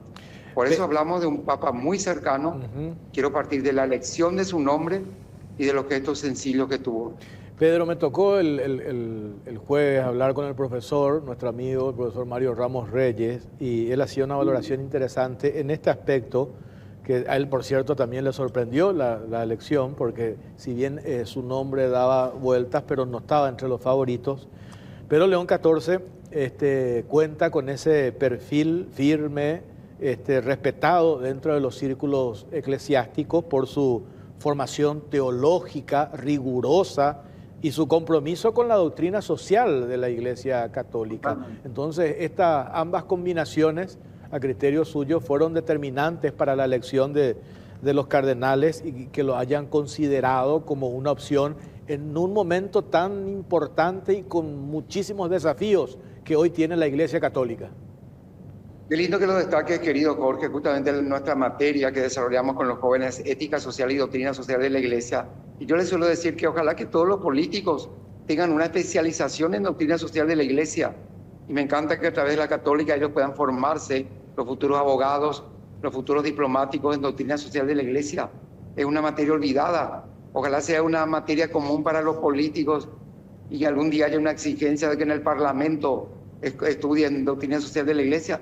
No por una cuestión proselitista, hegemónica de la Iglesia, sino es una cuestión que atañe a lo social. Y en este sentido, un papa que haya elegido el nombre de León XIV establece un vínculo con esta realidad que es la doctrina social de la Iglesia, que comienza en cierto modo, bueno, en realidad comienza con la mirada de la Iglesia hacia los pobres, empieza con Jesucristo, pero se formaliza con la primera encíclica social, que es la de León XIII, por algo toma el nombre de León XIV. Y quiero destacar algo más de Agustín, Él es agustiniano. San Agustín habla de la ciudad de Dios, Civitas Dei, la ciudad del hombre y la ciudad de Dios, que tomaría Tomás Moro, que es patrono de los políticos. Y recordamos la frase de San Agustín: fuimos creados para ti, nuestro corazón estará inquieto hasta que descanse en ti. Sí. Tarde te amé, por hermosura siempre antigua y siempre nueva. Son frases de la existencia. San Agustín es el santo que más abrazó la dramaticidad de la existencia. Y si esto lo vinculas a lo social, este Papa es un hombre que va a abrazar ambas realidades, como hablaba Francisco: las periferias sociales, que son la pobreza, y las periferias existenciales, el drama del hombre de hoy que busca dramáticamente a Cristo. Y hay un vínculo, me cupo entrevistarle a un obispo peruano que le conoció, entre Benedicto XVI y el Papa Francisco, que se va a dar en este Papa. Sí. Benedicto XVI era un apasionado por San Agustín, fue a visitarlo inclusive de sus reliquias, primer tiempo de su pontificado. Y Francisco, que nos hablaba de las periferias sociales existenciales. Esto en Agustín se une, y este es un Papa agustiniano. Él mismo lo dijo por su carisma y lo citó a Agustín en sus primeras palabras. Doctor, el tema, cuando usted habla del tema de la doctrina social de la Iglesia, habla del tema político. Doctor, quiero decirte acá frente a mí, bueno, no, soy simplemente un pobre ser humano, comunicador. Igual en Paraguay somos todos doctores, no te preocupes. Hasta que se demuestre lo contrario. ¿Cuál es tu currículum? Campesino sin tierra. Así, yo soy un pobre comunicador. Todos mis alumnos me van a superar en eso, van a ser todos doctores como abogados, pero... Un abrazo, sí, perdón. Bueno, no, cuando habla del tema político, ¿dónde lo ubicamos en el tablero político a este Papa? Porque mucha gente de repente utiliza, y creo que a veces es injusto, te dice, este Papa es de izquierda o de derecha, y posiblemente por una sola posición en 1000 posiciones que tiene que tomar de repente. O sea, en este tema tiene esta posición, entonces es de izquierda. En este tema no, había sido que es de derecha. Entonces, tanto la izquierda como la derecha se disputan la propiedad, entre comillas, del Papa. A Francisco era un Papa que primero lo detestaban supuestamente en la izquierda de la Argentina, terminó no siendo lo que ellos decían, fue atacado inclusive mucho vergoglio y falsamente por acusaciones horrorosas y falsas, terminaron demostrándose que eran todas falsas de su trabajo anterior. Y de repente en algunas posiciones se lo decía, bueno, a veces es muy de izquierda, a veces es demasiado renovador o demasiado moderno para lo que quieren algunos quieren un Papa más conservador. ¿Dónde lo ubicamos a este Papa nuevo? Porque Juan Pablo II puede haber hizo un montón, para mí uno de los grandes papas de la historia, Juan Pablo II, pero además tuvo una posición férrea contra el totalitarismo que creo que no tuvo nadie, ¿verdad? Yo creo que si no hubiera sido Juan Pablo II, la cortina de hierro no hubiera caído jamás. El trabajo fantástico que hizo él por la libertad de la gente en el mundo justamente justifica que sea santificado como fue santificado. Pero digo yo, ¿cuál es la posición en este mundo de conflicto? Él habló de la paz hoy, ahora cuando asumió. Hablaba de la paz porque justamente tenemos 4 o 5 frentes de guerra muy peligrosos emprendidos en este momento. Qué hermoso que hayas destacado. Quiero partir de este último punto. Él no solo habló de la paz, sino comenzó. Las primeras palabras de un pontífice son esenciales de lo que él quiera presentar para el mundo. Y él dijo, la paz esté con ustedes, que son las palabras de Jesucristo. Cuando Jesús resucitado se aparece, paz a vosotros. La paz sea con ustedes, es la que decimos en la misa para los católicos, pero es lo que este Papa deseó para el mundo.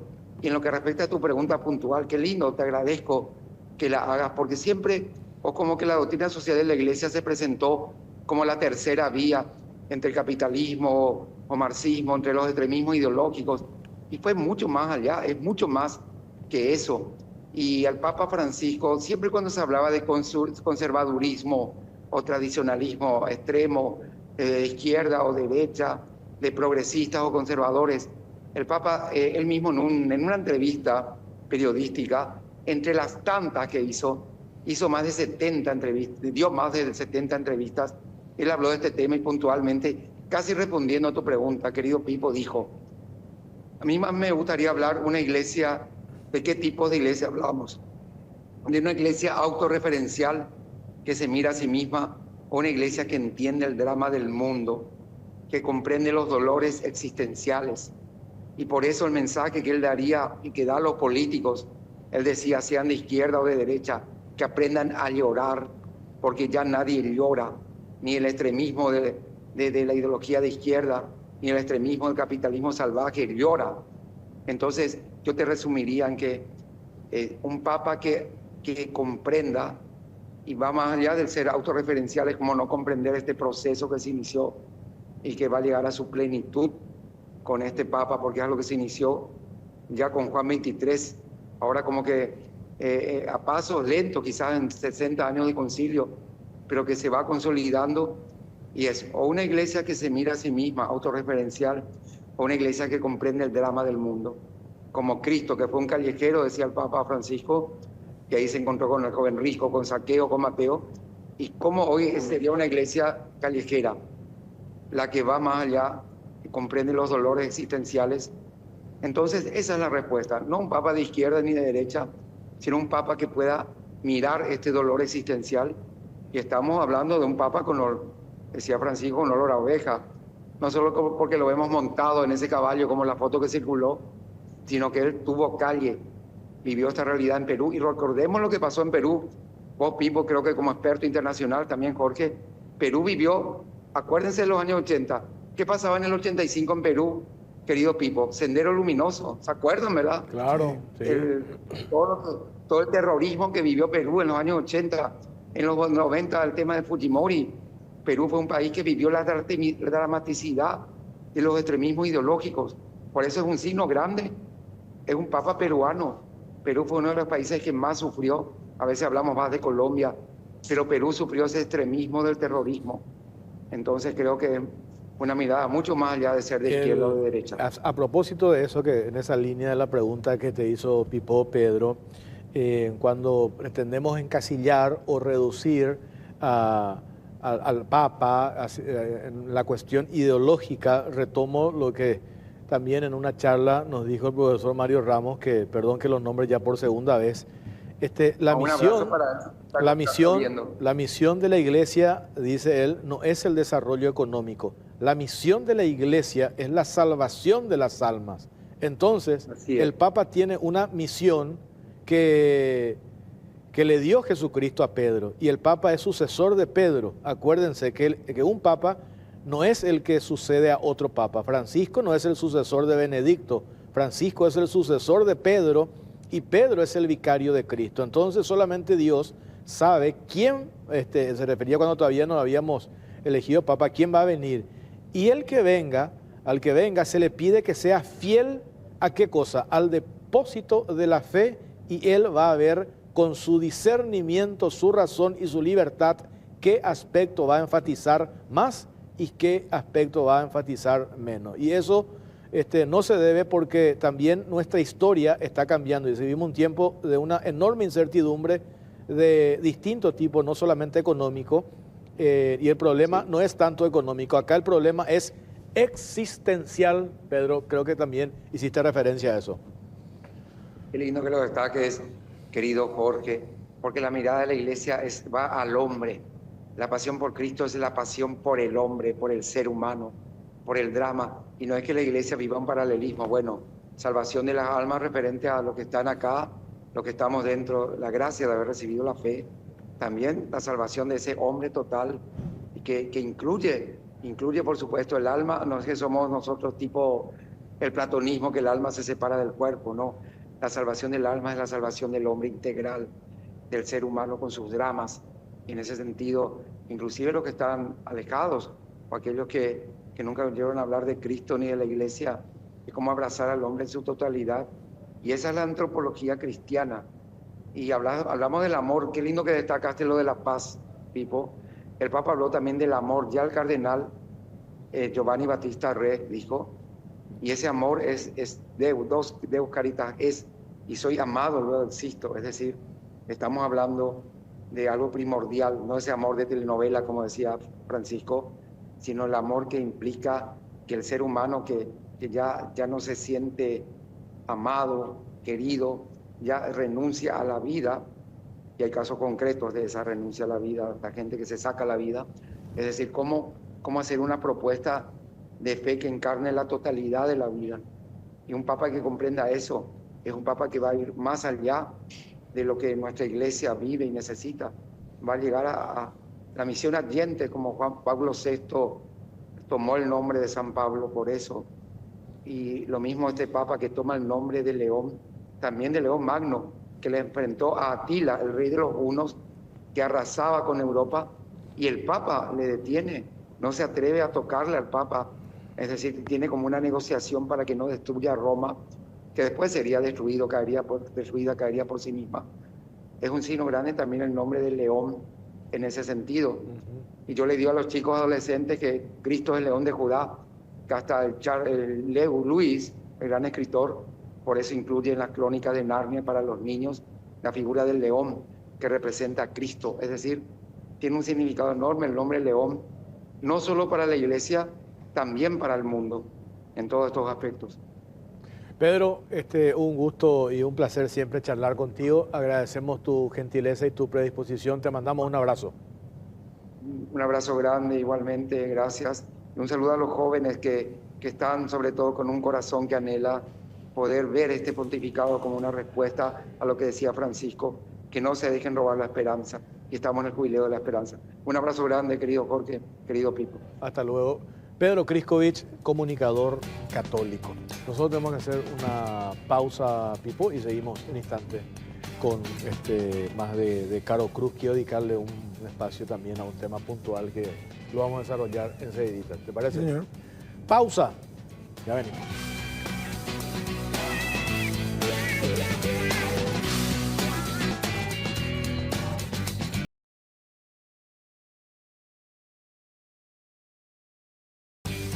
Cuarto bloque en Caro Cruz. Estamos por Canal 13, también por Unicanal.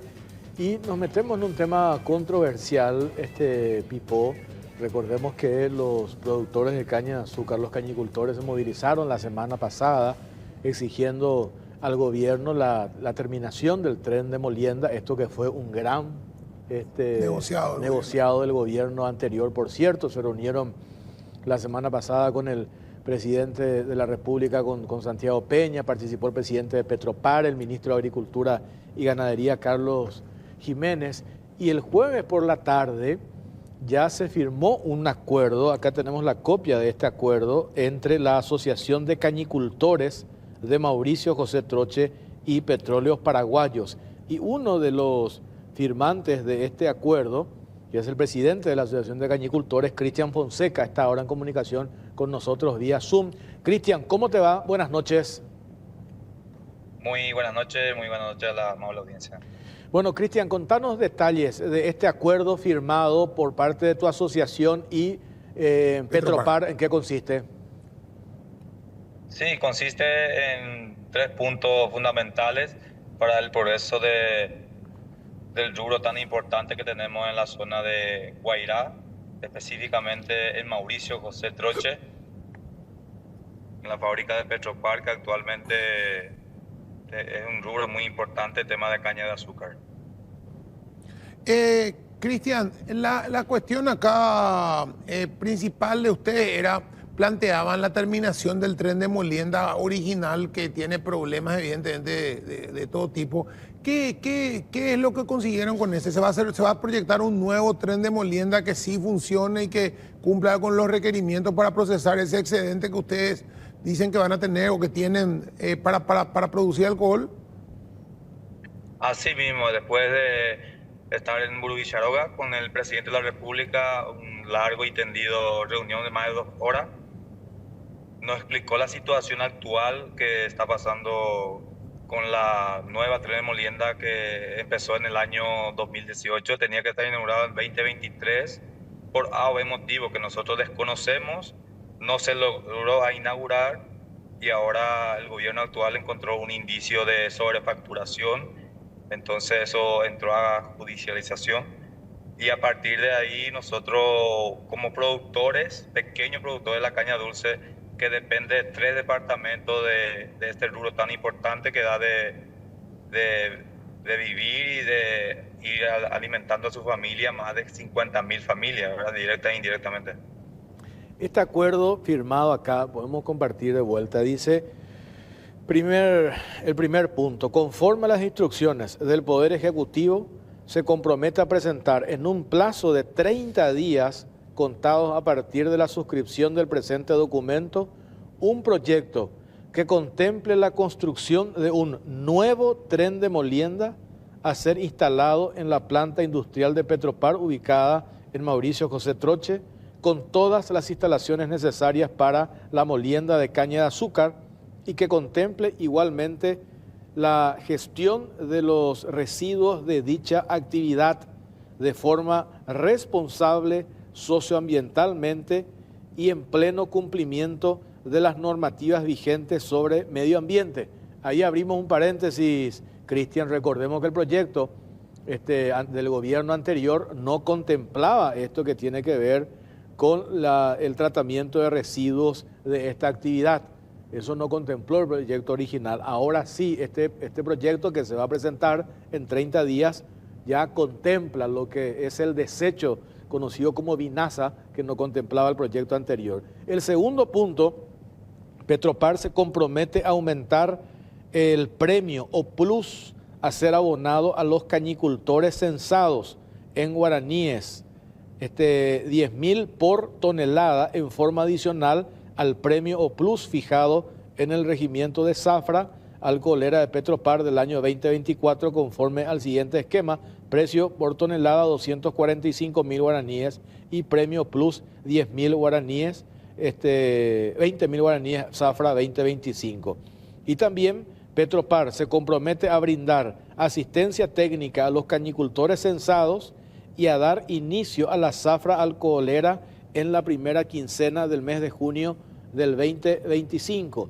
Y el tercer punto dice, la asociación, Petropar y la asociación acuerdan la conformación de una mesa técnica de diálogo integrada por representantes de ambas partes para tratar los temas relativos a la zafra alcoholera de la planta industrial de Petropar de Mauricio José Troche del año 2025. Y el último punto, la asociación por su parte se compromete a levantar las medidas adoptadas hasta la fecha y a instalar a sus socios y asociados a aguardar en forma pacífica el proyecto referido en la cláusula primera del presente documento en el plazo acordado. Y esto lleva la firma de Cristian Andrés Fonseca, con el que estamos hablando ahora, presidente de la Asociación de Cañicultores de Mauricio José Troche, y lleva la firma de Edi Jara, el actual presidente de Petropar. Tus socios, esto yo sé que ustedes después de la reunión de la semana pasada llevaron, Cristian, lo socializaron con los asociados de la Asociación de Cañicultores y ellos dijeron que estaban de acuerdo y por eso terminan firmando este documento. Así mismo, como bien decís, yo como representante de los 2.000 cañicultores censados en Petropar no puedo tomar una decisión unilateral. Yo tengo que primero consultar a mis pares, que en este caso los 2.000 cañicultores censados en Petropar, y en una asamblea se decidió, ¿verdad?, de seguir adelante con la propuesta del gobierno, en este caso de hacer un nuevo presupuesto, en este caso para la nueva tren de molienda, y con el compromiso real del presidente de la República, Santiago Peña, y también los puntos que veníamos exigiendo y pidiendo, ¿verdad?, el reajuste de precio, eso también se contempló en la asamblea, y el inicio de la zafra 2025, que también está en el acuerdo, ¿verdad?, que empiece la primera quincena de junio.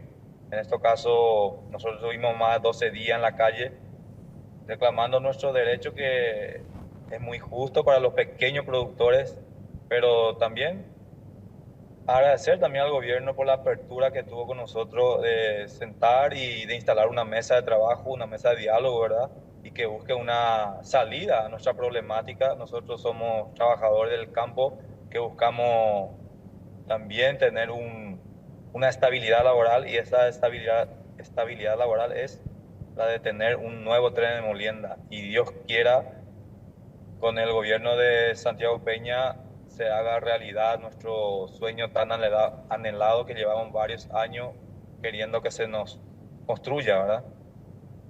Estos precios que se fijan Por tonelada. Lo que varían son el plus, el premio que le llaman ustedes, un adicional le va a pagar Petropar. Así mismo, sí, sí, sí. Es un plus contemplado en la resolución, ¿verdad? Eso llegando a un tope de 330.000 en este caso, nosotros cobramos ese plus y es lo que también estamos hablando. Este año nos azotó lo que es la sequía, tenemos una pérdida de 20 a 30% ya en las chacras, entonces por ende pedimos ese reajuste. Nosotros no estamos pidiendo ningún subsidio ni mucho menos, sino que la sequía que nos azotó esta vuelta pegó muy fuerte en las chacras y por eso pedimos ese reajuste que era muy necesario, ¿verdad? 245.000 por tonelada, este plus de 20.000. ¿El sector privado cuánto paga, Cristian? 200 creo, ¿verdad? El sector privado pagaba 2.20. 2.20. Eso varía mucho porque en Arroyo y Estero empieza con 2.35 muchas veces y termina con 2.50, 2.60, ¿verdad? Eso varía mucho. Y lo que yo también puedo resaltar que el sector privado y hay dos formas de trabajar. Nosotros en Petropar trabajamos en forma manual, como bien suelo decir en la prensa, machetero, y damos mucho trabajo, mucha hora de mano para mucha gente, en este caso peladores, que tenemos, cada familia puede llegar a tener 10, 20 peladores, entonces por ende que decimos que damos de trabajar a más de 50.000 familias. 2.000 son los cañicultores hoy censados y que forman parte de la Asociación de Cañicultores. Te pregunto, ¿existen otras asociaciones que puedan tener también influencia e intervención? ¿O con esto, con la asociación que vos presidís, ese es el acuerdo que se va a respetar? ¿No hay otro grupo que también va a venir a hacer algún reclamo en particular, Cristian? No, esta es la asociación madre, como diría yo. Esto lleva más de 15 años, es una asociación bien constituida, personalidad jurídica, secretaría propia, local propio, y prácticamente nosotros somos 1.000 socios aportantes. Nosotros aportamos a nuestra asociación un pequeño monto que va referido directamente desde Petropar a la cuenta de la asociación y con ese dinero nosotros nos organizamos para estar todo el día con las documentaciones y las gestiones que se lleve a cabo, ¿verdad? Y esta asociación está bien constituida, como te digo, lleva más de 15 años, es la asociación madre y por eso se basa todas las gestiones con la asociación que tenemos, que es la Asociación de Cañicultores de Mauricio José Troche. Y a nivel nacional es la más grande también. Con esto entonces se levantan todas las medidas que tenían ustedes y ya se salen de la ruta, digamos. Sí, sí, totalmente. Ya, gracias a Dios, todos los cañicultores, la familia, la ciudadanía que estuvo apoyando fuertemente esta movilización con más de 600 camiones, tractores de todo tipo en la calle y más de 3.000 personas que estuvo acompañando esta marcha, ¿verdad? Pacíficamente, gracias a Dios. No hubo ningún incidente. Agradecer también a la fuerza pública que hubo momentos de tensión como, bueno, estando en la calle, ¿verdad? Hay muchas cosas que suele pasar, pero agradecer también que fuimos buen atendido, buen cuidado dentro de lo que cabe, ¿verdad? Y estuvimos 12 días a rajatabla respetando todas las leyes, porque nosotros no somos esa clase de asociación que quiere buscar disturbios, ni mucho menos. Solo estamos reclamando un justo derecho, ¿verdad?, que está atendido por el gobierno en este caso. Cristian, te agradecemos tu tiempo, muy amable. A ustedes, muchas gracias. Hasta luego. Cristian Fonseca, presidente de la Asociación de Cañicultores, ahí de Mauricio José Troche. Pipo, hay que hacer una valoración respecto a esto. ¿Por qué llegamos a esta situación? Este es un proyecto que ya se diseñó en el gobierno anterior. Esta es una planta, el tren de Molienda, que ya tuvo que haber haberse concluido en la administración anterior. ¿Por qué no se hizo? Cuando se hace una licitación en la época Patricia Zamudio, Fuerza Patricia, ¿te acordás? Fuerza Patricia terminó condenada Por ahora hechos de corrupción, y le dan a una empresa y le otorgan un anticipo de 41.000 millones de guaraníes según informes de auditoría de la Contraloría General de la República. Y en ese informe de la Contraloría, por un lado, y después un informe de auditoría interna y externa que ordena la administración de Edy Jara en Petropar, hallaron una serie de irregularidades. Y la irregularidad mayor es la sobrefacturación en el precio estipulado para la construcción del tren de Molienda, un contrato de 28 millones de dólares, que dicen otros empresarios vinculados a este rubro, dicen, eso no cuesta más de 10 millones de dólares. Entonces estamos hablando de una sobrefacturación de 18 millones de dólares. La administración de Edy Jara, vienen los cañicultores y viene esta empresa, los que ganaron la licitación, le dicen, nosotros queremos continuar. Y Jara dice, no vamos a poner un solo centavo de dólar. ¿Por qué? Porque tenemos estos informes de la Contraloría e informes de auditoría interna y auditoría externa y no vamos a avanzar. ¿Y eso qué significó? Que todo esto esté parado 18 meses. 18 meses, porque si se pagaba, corría el riesgo las autoridades actuales terminar presos. ¿Por qué? Porque esta era una obra sobrefacturada.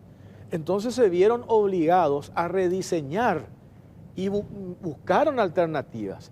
Y otra de las falencias era que no construyeron la planta de tratamiento de efluentes.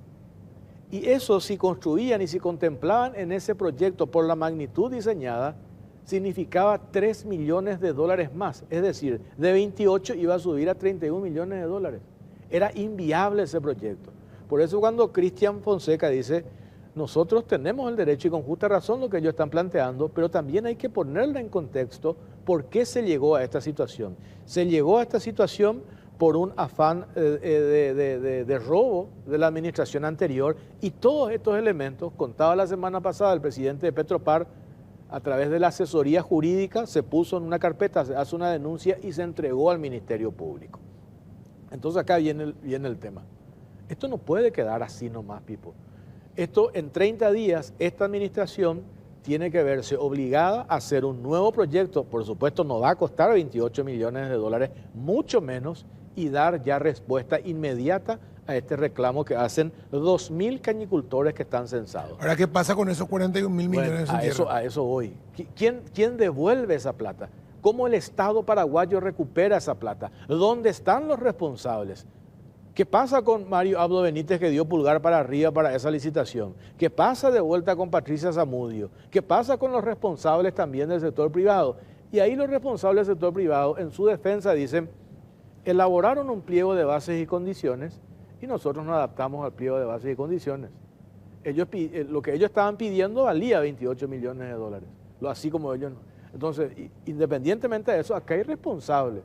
No puede nomás este gobierno diseñar un nuevo proyecto y que los responsables que nos llevaron a esta situación queden en la impunidad. Ahora, el famoso tren de Molienda, que la gente, ni yo ni la gente sabemos que es un tren de Molienda, no sabemos qué cuerno es, me imagino que es un sistema por el cual se recibe la caña y se procesa, se muele para sacar el alcohol, el jugo de la caña para hacer moto del alcohol.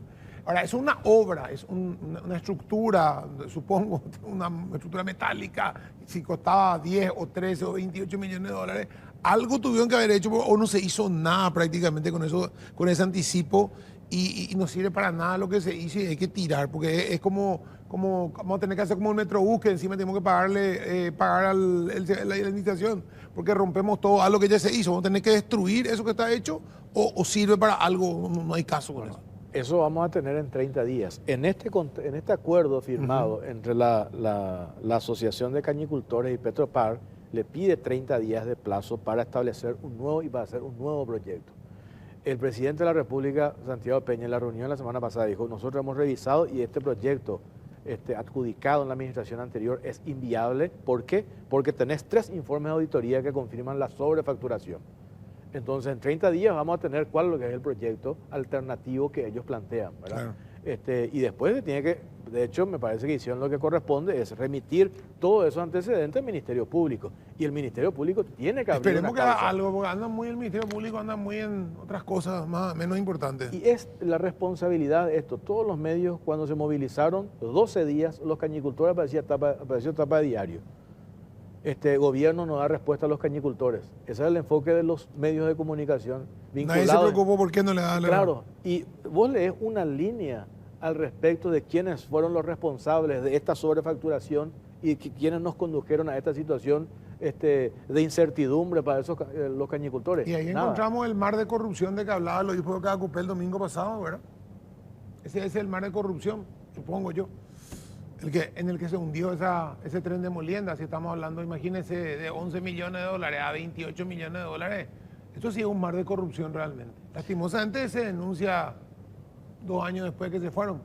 Pero la responsabilidad, como vos decís, probablemente recaiga en Patricia Zamudio y llega hasta ahí. Pero por lo menos esperemos que llegue. ¿Y que alguien pague. y los 8 millones de dólares, los 41 mil millones de guaraníes? Sí. ¿Quién le devuelve esa plata? ¿Cómo se recupera esa plata? Mandar la misma cuenta que mandaste hoy- la pérdida del Metrobús. Y hoy aparecen los responsables de haber matado el Metrobús, los responsables de haber liquidado el acueducto que hoy se tuvo que hacer uno de vuelta, los responsables del tren de molienda, referentes del gobierno anterior, hoy aparecen como si nada, Haciendo con campaña. proyecciones, haciendo campaña, presentándose como una opción o una alternativa política mirando las próximas elecciones. Entonces, por eso digo, hay que recordar esto. Si nosotros no lo hacemos, que es una frase que siempre repito, ¿quién va a hacer? ¿Va a ser Grupo Sucolillo? ¿Va a ser Grupo Jersey? No lo van a hacer. Cómplices. Bueno, hacemos una pausa, venimos enseguida.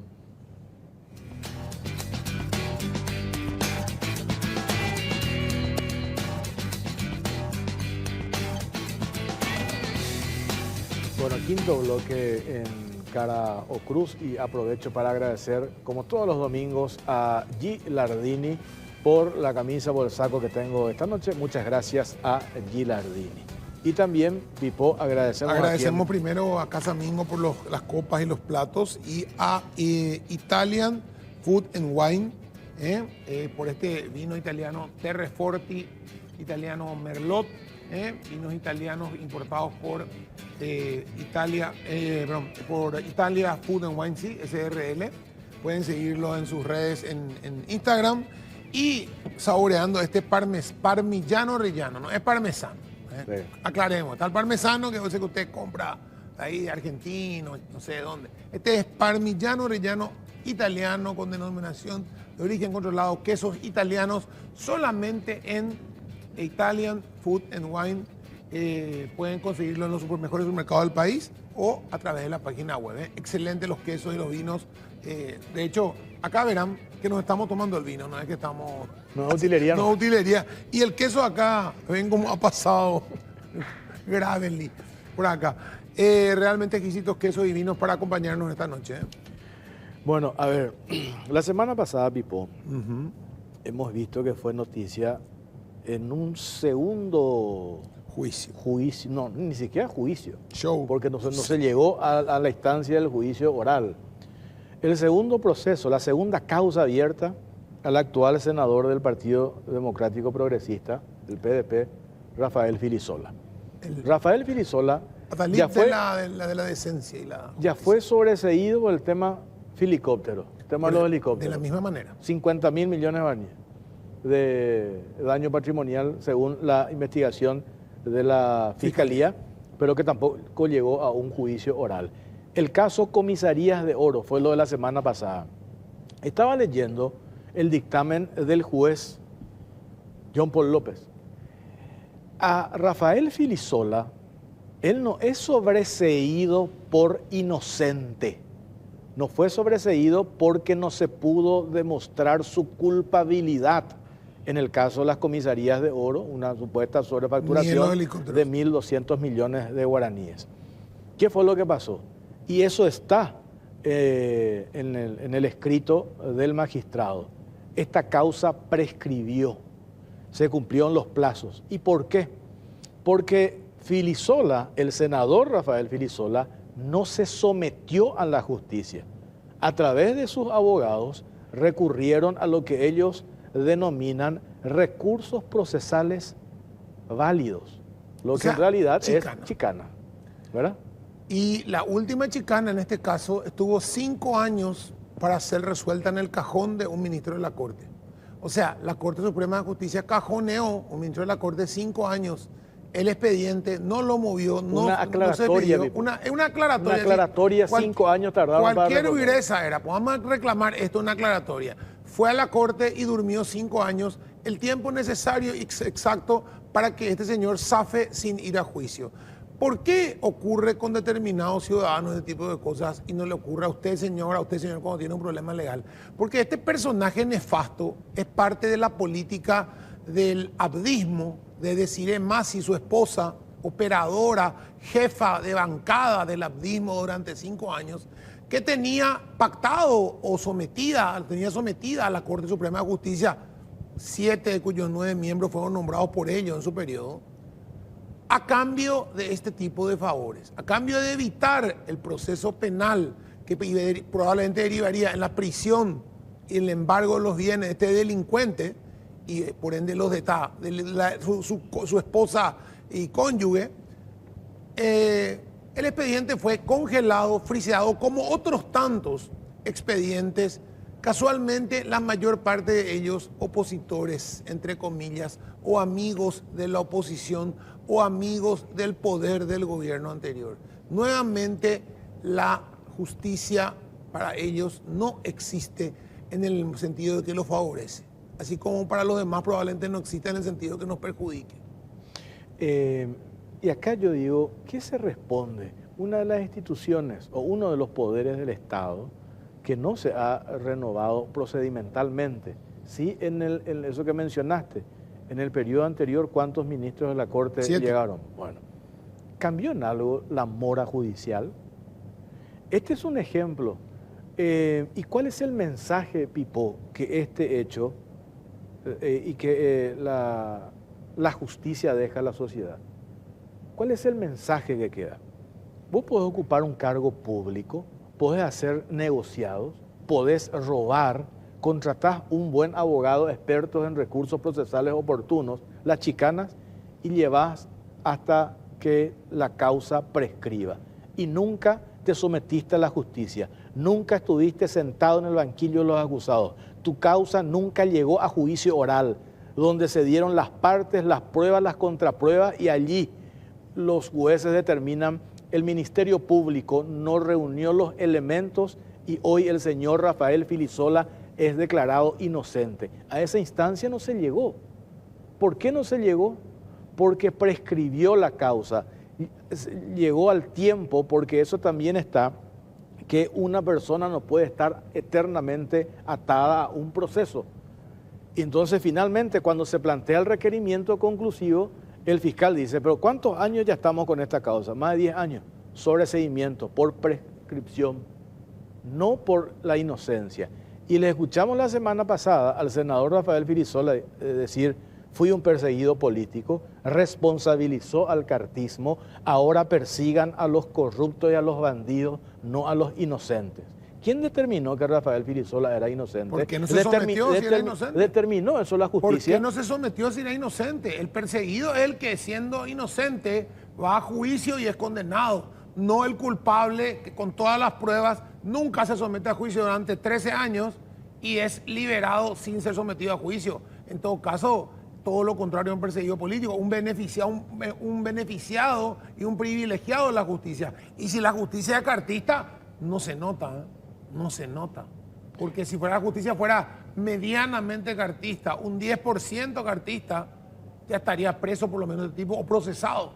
Pero 10 años, 5 años cajoneado por un tecnicismo estúpido. Cuando este tipo se llevó decenas de miles de millones de guaraníes del erario público. Fue echado por bandidos, por el propio Lugo, ¿verdad? Y acá está, dándonos lecciones y dándonos cátedra de su banca, hablando y opinando. Entonces, ¿qué queda? ¿De qué pueden reclamar estos bandidos de mierda después? que pueden reclamarle a nadie si fulano es procesado o no, o si fulano roba nada. Nada, yo voy a robarle su casa, su televisor, su casa. Debería salir en libertad también, porque ladrón que roba ladrón.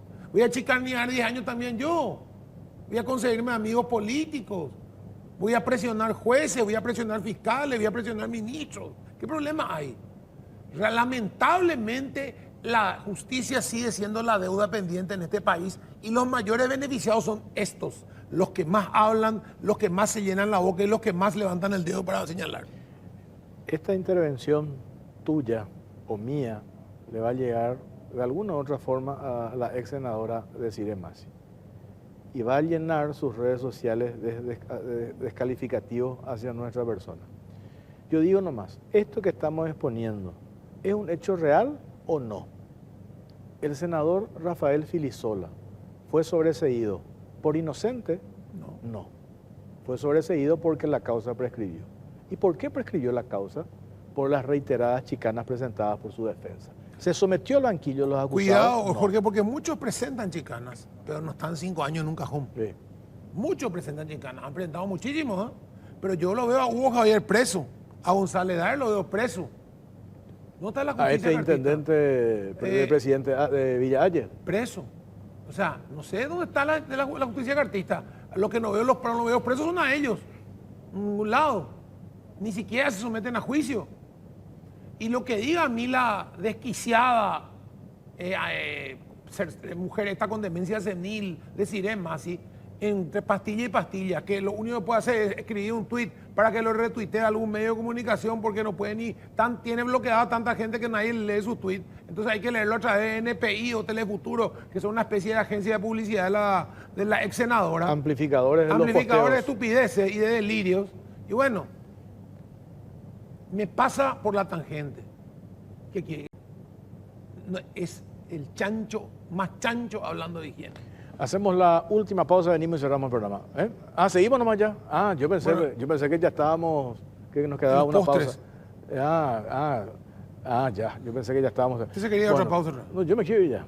Ya está. Ajá, estamos. Ya tenemos nuevo papa, ya tenemos un acuerdo histórico que llegó Yacine Tá, Sí. que eso va a significar, eso que nos contaba el director de la EI, en cuantificando eso mucho más de 500 millones de dólares por año, lo que anteriormente significa... Al Tesoro paraguayo van a ingresar más de 100 y pico de millones, casi 150, 180 millones de dólares más van a entrar al Paraguay en obras, en pago a mismos proveedores, una cesación de pago que lleva 2 años, que genera un corte en la cadena de pago también importante, así que, Sí. que continúen las obras también. Así Y nos que vamos. excelente noticia. Nos vamos. Gracias por acompañarnos. Nos reencontramos el próximo domingo. Buenas noches.